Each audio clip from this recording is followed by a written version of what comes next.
Para se të filloj me videon, do ju ftoja të abonoheshit në kanalin ton Thënie për Jetën dhe të klikoni si përziles për të marrë njoftimet e videove tona më të reja. Faleminderit. Ndaloni gazrat dhe fryrjen e barkut një herë përgjithmonë. Ja mënyra natyrale. I ndodh të gjithëve në situata të caktuara të duhet të mbani gazrat e zorrve. Mjafton të thuhet se çdo person lëshon nga 0.5 deri në 2 litra gaz çdo ditë. Shumica e gazrave janë pa erë, por sërish mund të jenë të shoqëruar edhe me problematika të ndryshme. Por çfarë shkakton fryrjen? Gazi është një produkt natyral i tretjes dhe mbajtja e tij mund të shkaktojë siklete, fryrje, ndonjëherë edhe të përzjera. Ellen Stein, gastroenterologe në New Jersey, thekson se amerikanët vuajnë shpesh për shkak të këtyre problemeve për shkak edhe të dietës së pakontrolluar. Dhe në disa raste, gazrat duhet të menaxhohen dhe akumulimi i gazrave në trup mund të shkaktojë efekte anësore. Kur ha më një kafshat ushqim, trupi ynë fillon menjëherë ta zbërthejë. Dhëmbët e shtypin mekanikisht dhe përshtyma mund të shtyja të poshtë. Ndërsa ushqimi udhëton nëpërmjet traktit tretës, ai zbërthehet më tej në stomak, në zorrën holl dhe në zorrën e trashë.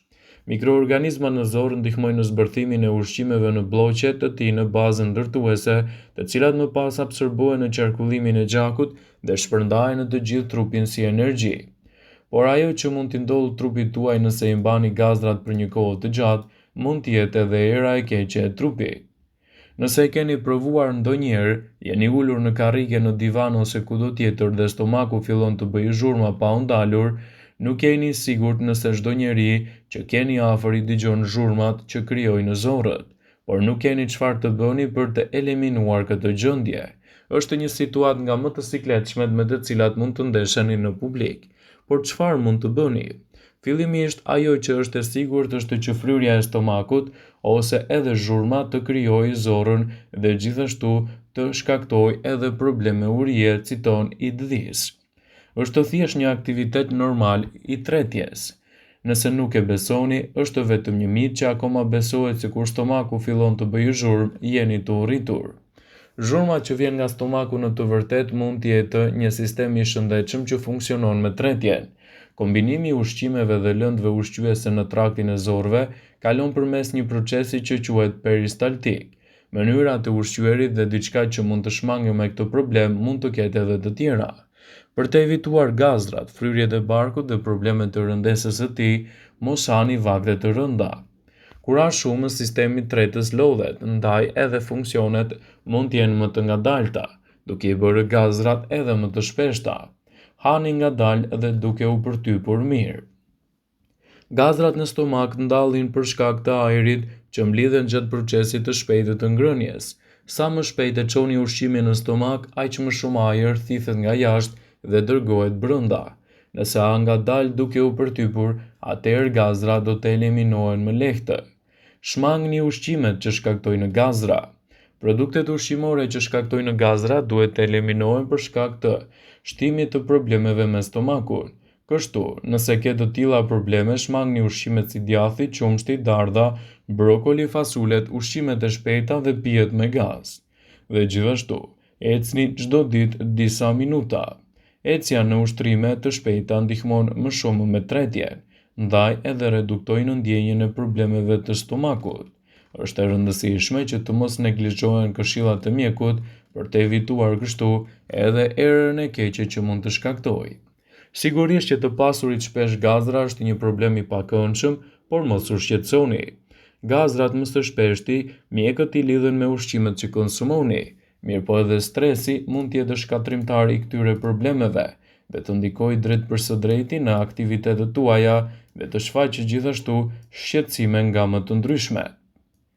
Gjithashtu, edhe trashja abdominale e stomakut indirekt mund të ndikojë në shfaqjen e fryrjes për shkak të indit yndyror në lëkurë, si dhjami, që bëjnë në trysni organeve përreth, si për shembull lukthit dhe zorrve. Vështirësia në organizëm manifestohet gjithashtu edhe me probleme të njësër ushqimes si dhe gulltitja e ajrit. Janë dy ndër faktorët më të shpeshtë që mund të çojnë edhe në probleme të traktit tuaj dhe aparatit tretës. Gazrat. mund të manifestohej nëpërmjet gromësimave ose çlirimeve nëpërmjet rektumit ose të zorrës së trashë. Gazrat e stomakut mund të shkaktojnë vështirësi në organizmin tuaj, dhe mbajtja nën kontroll e këtij shqetësimi me trajtime të specializuara është çelësi më i mirë kontrollues kundër këtyre problemeve. Neglizhenca në trajtim shpesh shfaq nivele të larta duke bërë që shumë persona të përballen edhe me gjendjen të përhershme. Në këto kushte nuk duhet lënë anash as marrja e kujdesit mjekësor të specializuar. Gjithashtu, në rastet e gazdrave në sasi të tepërt të aparatit tretës, nivelet e tyre mund të jenë të përsëritura dhe problematika të lidhura në shëndetin tuaj. Gjithashtu është e rëndësishme të kujdeseni me atë që hani për të evituar fryrjen e barkut, e cila mund të ndikojë gjithashtu edhe në përkeçimin e simptomave tuaja.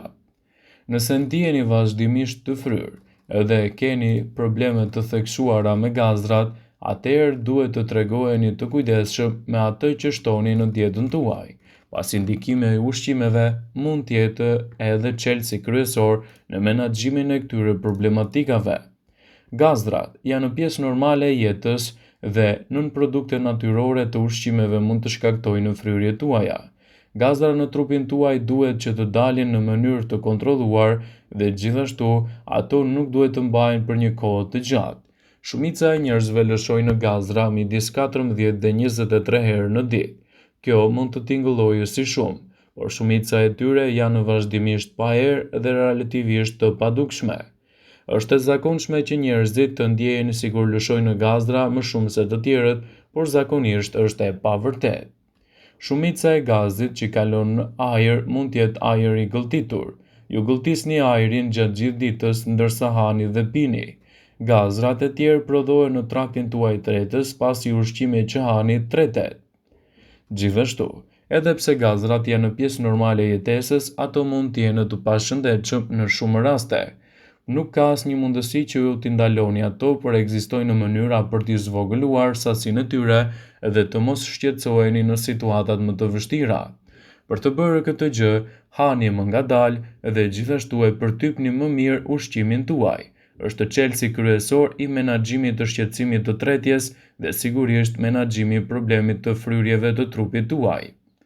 Gjithashtu, kjo është veçanërisht e rëndësishme sidomos edhe për të vënë trupin në lëvizje. Shmangni ngrënien gjatë përfshirjes në aktivitete të tjera si ecja, drejtimi i makinës ose edhe biçikleta. Mos përtypni çamçakës për një kohë të gjatë.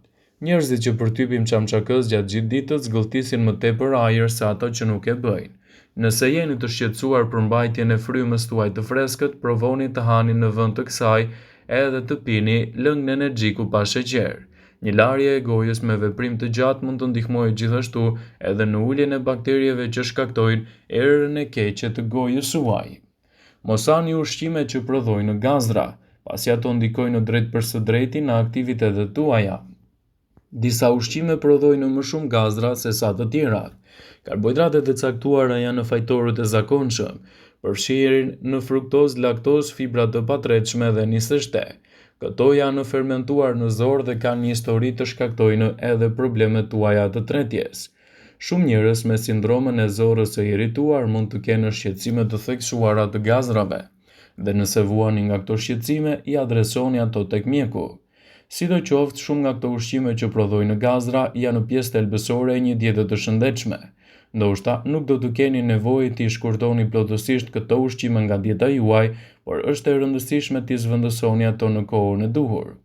Karbohidratet e zakonshme që prodhojnë gazra përfshijnë sheqernat komplekse, fruktozën, laktozën dhe fibrat e pasgjithshme, të cilat do të ndikojnë përkatësisht në shfaqjen e problematikave tuaja të tretjes dhe rritjen e shqetësimeve tuaja, duke ndikuar kështu pozitivisht në problemin tuaj.